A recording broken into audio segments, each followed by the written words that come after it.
কথায় বলে ইচ্ছে থাকলে কি না হয়, সেই অদম্য ইচ্ছেকেই মনের জোরে করে দেখালেন এক আদিবাসী দম্পতি।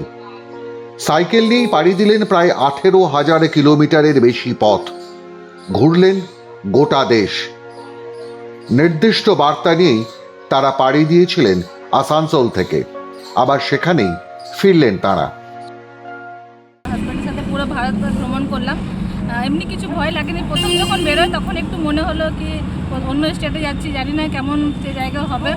যখন ধীরে ধীরে আমরা স্টেট কমপ্লিট করতে থাকি তো সব জায়গা থেকে আমাদেরকে প্রচুর হেল্প করা হয়। আর মেয়ের জন্য কোনো এরকম অসুবিধা হয়নি যে মেয়ে বলে রাস্তায় এমনি কোনো অসুবিধা হবে না, কোনো কিছু হয়নি। সব জায়গা থেকে আমাদেরকে মানুষ খুবই হেল্প করেছে, থাকা খাওয়া সব রকম। এটাই যে একটা মেয়ে অনেক কিছু করতে পারে, বাট একটা বউ বিয়ে হওয়ার পর সে কিছু করতে পারে না। তার অনেক কিছু ইচ্ছে থাকলেও সে মানে সাপোর্ট না পাওয়ার জন্য সে কিছু করতে পারে না, কিন্তু সে যদি চায় তো অনেক কিছু করতে পারবে। আমি একটা বউ হয়ে এত কিছু করতে পারলাম, তো একটা ইন্সপিরেশন করে যাবো যে যারা যদি কিছু করতে চায় আমাকে দেখেও করতে পারে। যখন এ করতে পারে তো অনেকেই করতে পারে। আমাদের মেসেজ ছিল এটা যে সেভ সয়েল, মাটি বাঁচাও আর গাছপালা লাগাও, এই সকল নিয়ে। আর আমরা ইন্ডিয়ার ফার্স্ট কাপল যারা সাইকেল নিয়ে পুরো ভারতবর্ষ ট্রাভেল করেছি। যতগুলো স্টেট আছে আমাদের ভারতবর্ষে সকল স্টেটেই আমরা ট্রাভেল করেছি। 28টা স্টেট আর 6টা কেন্দ্রশাসিত প্রদেশ সব। যেমন আমাদের মন্দিরগুলো আমরা 5 জ্যোতির্লিঙ্গ করেছি, তারপর আগ্রা তাজমহল, যেগুলো আমরা দর্শনীয় মনে করি, তারপর 3 ধাম যাত্রা করেছি। তারপর এমনি সব জায়গাগুলোই আমাদের প্রত্যেকটা স্টেটই একটা বিশেষ জায়গা, তো সবই। কিন্তু কেন এই সাইকেলে ভারত ভ্রমণ?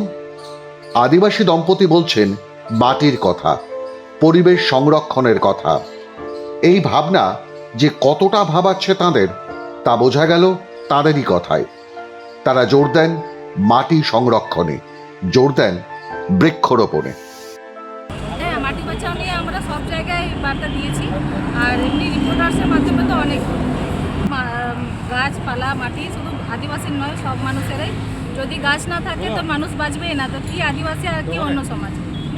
তো গাছপালা সবারই বাঁচানো, সবাইকে মিলে ওই বাঁচানো উচিত গাছ জঙ্গল। আমরা এটা বেরিয়েছি পুরো মানব জাতির জন্য, কারণ মাটি বা গাছপালা শুধু আদিবাসীর নয়, সবারই। তো এটা আমরা আজকে শুরু করেছি, এটাই চাইবো যাতে এই মেসেজটা বা আমাদের এই মেসেজটা নিয়ে আরও লোক জাগরুক হোক, যাতে গাছপালা বেশি মাত্রায় লাগায়, মাটিটাকে দূষণ না করা হয়। না হলে মাটি দূষণ, অনেকে জানে না, মাটি দূষণ হওয়ার ফলে এখন আমরা দেখছি অনেক জায়গায় চাষাবাদ নষ্ট হয়ে যাচ্ছে, যার ফলে ঠিকমতো চাষাবাদ হচ্ছে না। তো এরকমই যদি চাষাবাদ নষ্ট হয়ে থাকে, আমরা ইন ফিউচার খাবো কি?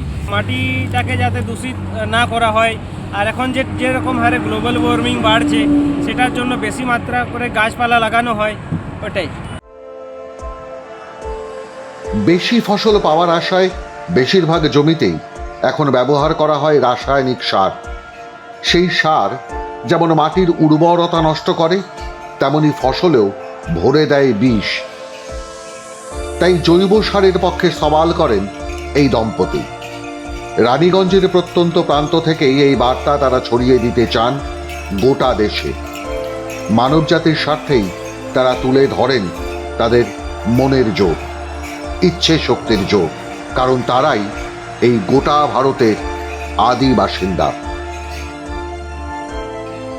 মাধ্যম ব্যুরো রিপোর্ট।